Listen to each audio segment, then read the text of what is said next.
भक्ति योग द्वारा संसार से मुक्ति और ब्रह्म पद प्राप्त करने का वर्णन। जो संसार से विमुख होकर परमात्मा के सम्मुख हो गया है वही वास्तव में योगी है।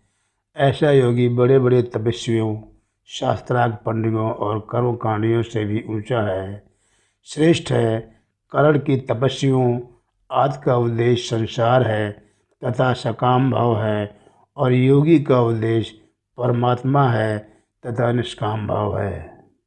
भगवान कहते हैं, जो कर्म योग, सांख्य योग, हठ योग, मंत्र योग, लय योग आदि साधनों के द्वारा अपने स्वरूप की प्राप्ति में लगे हुए हैं, वे योगी सकाम तपस्वियों, ज्ञानियों और कर्मियों से श्रेष्ठ हैं। परंतु उन संपूर्ण योगियों में भी केवल मेरे साथ संबंध जोड़ने वाला भक्ति योगी सर्वश्रेष्ठ है। जो मेरे पर श्रद्धा और विश्वास करता है, अर्थात जिसके भीतर मेरी ही सत्ता और महत्ता है, ऐसा वह श्रद्धावान भक्त मेरे में लगे हुए मन से मेरा भजन करता है। मैं भगवान का हूँ और भगवान मेरे हैं। इस प्रकार जब स्वयं का भगवान में अपनापन हो जाता है, तब मन स्वतः ही भगवान में लग जाता है, तल्लीन हो जाता है। जैसे विवाह होने पर लड़की का मन स्वाभाविक ही ससुराल में लग जाता है, ऐसे ही भगवान में अपनापन होने पर भक्त का मन स्वाभाविक ही भगवान में लग जाता है। मन को लगाना नहीं पड़ता। फिर खाते पीते, उठते बैठते, चलते फिरते, सोते जागते आदि सभी क्रियाओं में मन भगवान का ही चिंतन करता है, भगवान में ही लगा रहता है। जो केवल भगवान का ही हो जाता है, जिसका अपना व्यक्तिगत कुछ नहीं रहता, उसकी साधन, भजन, जप, कीर्तन, श्रवण, मनन आदि सभी परमार्थिक क्रियाएं, खाना पीना, चलना फिरना, सोना जागना आदि सभी शारीरिक क्रियाएं और खेती, व्यापार, नौकरी आदि जीविका संबंधी क्रियाएं भजन हो जाती हैं। अनन्य भक्त के भजन का स्वरूप भगवान बतलाते हुए कहते हैं कि वह भक्त मेरी प्रसन्नता के लिए ही सभी कर्म करता है, सदा मेरे ही परायण रहता है, केवल मेरा ही भक्त है, संसार का भक्त नहीं है। संसार की आसक्ति को सर्वथा छोड़ देता है और संपूर्ण प्राणियों में वैर भाव से रहित हो जाता है। सा में युक्त तमो मतः संसार से विमुख होकर अपना उद्धार करने में लगने वाले जितने योगी हो सकते हैं, वे सभी युक्त हैं। जो सगुण निराकार की अर्थात व्यापक रूप से सब में परिपूर्ण परमात्मा की शरण लेते हैं, वे सभी युक्ततर हैं। परंतु जो केवल मुझ सगुण भगवान के परायण हो जाते हैं, वे मेरी मान्यता में युक्तम हैं। वह भक्त युक्तम तभी होगा जब कर्म योग, ज्ञान योग, भक्ति योग आज सभी योग उसमें आ जाएंगे। श्रद्धा विश्वास पूर्वक भगवान में तल्लीन हुए मन से भजन करने पर उसमें सभी योग आ जाते हैं। कारण कि भगवान महायोगेश्वर हैं, संपूर्ण योगों के महान ईश्वर हैं, तो महायोगेश्वर के शरण होने पर शरणागत का कौन सा योग बाकी रहेगा। वह तो संपूर्ण योगों से युक्त हो जाता है, इसलिए भगवान उसको युक्ततम कहते हैं।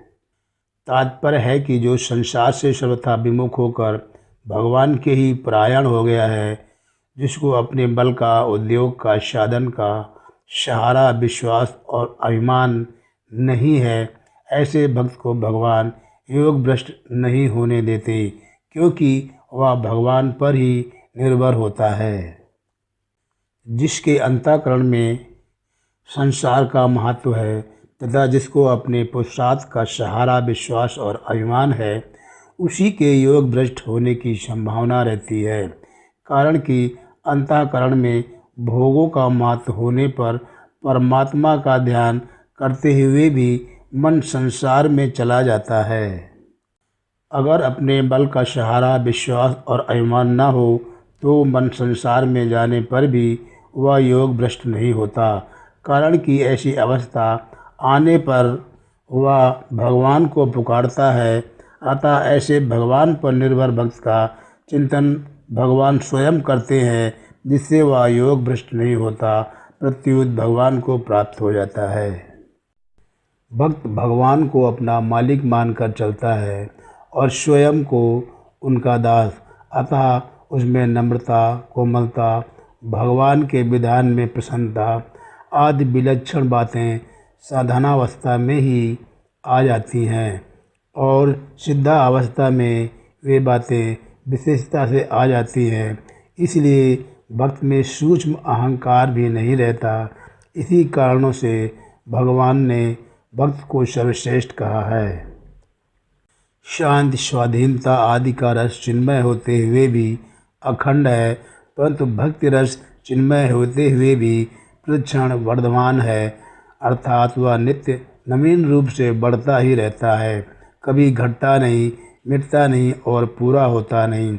ऐसे रस की प्रेमानंद की भूख भगवान को भी है। भगवान की इस भूख की पूर्ति भक्त ही करता है, इसलिए भगवान भक्त को सर्वश्रेष्ठ मानते हैं। भगवान से घनिष्ठता होने के कारण भक्त में निम्न गुण आ जाते हैं। मत कर्मकृत, मत परमम, मद भक्ता, संगवर्जिता और निर्वैरा सर्वभूतेषु। मत कर्मकृत, जो जप, कीर्तन, ध्यान, सत्संग, स्वाध्याय आदि भगवत संबंधी कर्मों को और वर्ण, आश्रम, देश, काल, परिस्थिति आदि के अनुसार प्राप्त लौकिक कर्मों को केवल मेरे लिए ही अर्थात भगवान की प्रसन्नता के लिए ही करता है, वह मत कर्मकृत है। वास्तव में देखा जाए तो कर्म के परमार्थिक और लौकिक ये दो बाह्य रूप होते हैं, पर भीतर में सब कर्म केवल भगवान के लिए ही करने हैं, ऐसा एक ही भाव रहता है, एक ही उद्देश्य रहता है। तात्पर्य यह हुआ कि भक्त शरीर, इंद्रियां, मन, बुद्धि से जो कुछ भी कर्म करता है वह सब भगवान के लिए ही करता है। कारण कि उसके पास शरीर, मन, बुद्धि, इंद्रियां, योग्यता, करने की सामर्थ्य, समझ आज जो कुछ है वह सब की सब भगवान की ही दी हुई है और भगवान की ही है, तथा वह स्वयं भी भगवान का ही है। वह तो केवल भगवान की प्रसन्नता के लिए भगवान की आज्ञा के अनुसार भगवान की दी हुई शक्ति से निमित्त मात्र बनकर कार्य करता है। यही उसका मत कर्मकृत होना है। मत परमः, जो मेरे को ही परमोत्कृष्ट समझकर केवल मेरे ही परायण रहता है, अर्थात जिसका परम प्रापणी, परम ध्येय, परम आश्रय केवल मैं हूँ, ऐसा भक्त मत परमः है। मद भक्ता, जो केवल मेरा ही भक्त है, अर्थात जिसने मेरे साथ अटल संबंध जोड़ लिया है कि मैं केवल भगवान का ही हूँ और केवल भगवान ही मेरे हैं तथा मैं अन्य किसी का भी नहीं हूँ और अन्य कोई भी मेरा नहीं है। ऐसा होने से भगवान में अतिशय प्रेम हो जाता है, क्योंकि जो अपना होता है वह स्वतः प्रिय लगता है। प्रेम की जागृत में अपनापन ही मुख्य है। वह भक्त सब देश में, सब काल में, संपूर्ण वस्तु व्यक्तियों में और अपने आप में सदा सर्वदा प्रभु को ही परिपूर्ण देखता है। इस दृष्टि से प्रभु सब देश में होने से यहाँ भी हैं, सब काल में होने से अभी भी हैं, संपूर्ण वस्तु व्यक्तियों में होने से मेरे में भी है और सबके होने से मेरे भी है, ऐसा भाव रखने वाला ही मद भक्ता है। संगवर्जिता निर्वैरा सर्वभूतेषु, यह केवल भगवान के लिए ही कर्म करने से, केवल भगवान के ही परायण रहने से और केवल भगवान का ही भक्त बनने से क्या होता है, इसका उपयुक्त पदों से वर्णन करते हैं कि वह संगवर्जिता हो जाता है, अर्थात उसकी संसार में आसक्ति, ममता और कामना नहीं रहती। आसक्ति, ममता और कामना से ही संसार के साथ संबंध होता है। भगवान में अनन्य प्रेम होते ही आसक्ति आदि का अत्यंत अभाव हो जाता है। दूसरी बात, जब भक्त को मैं भगवान का ही अंश हूँ इस वास्तविकता का अनुभव हो जाता है, तब उसका भगवान में प्रेम जागृत हो जाता है। प्रेम जागृत होने पर राग का अत्यंत अभाव हो जाता है। राग का अत्यंत अभाव होने से और सर्वत्र भगवत भाव होने से उसके शरीर के साथ कोई कितना ही दुर्व्यवहार करे, उसको मारे पीटे, उसका अनिष्ट करे, तो भी उसके हृदय में अनिष्ट करने वाले के प्रति किंचित मात्र भी बैर भाव उत्पन्न नहीं होता। वह उसमें भगवान की ही मर्जी कृपा मानता है। ऐसे भक्त को भगवान ने निर्वैरा सर्वभूतेषु कहा है।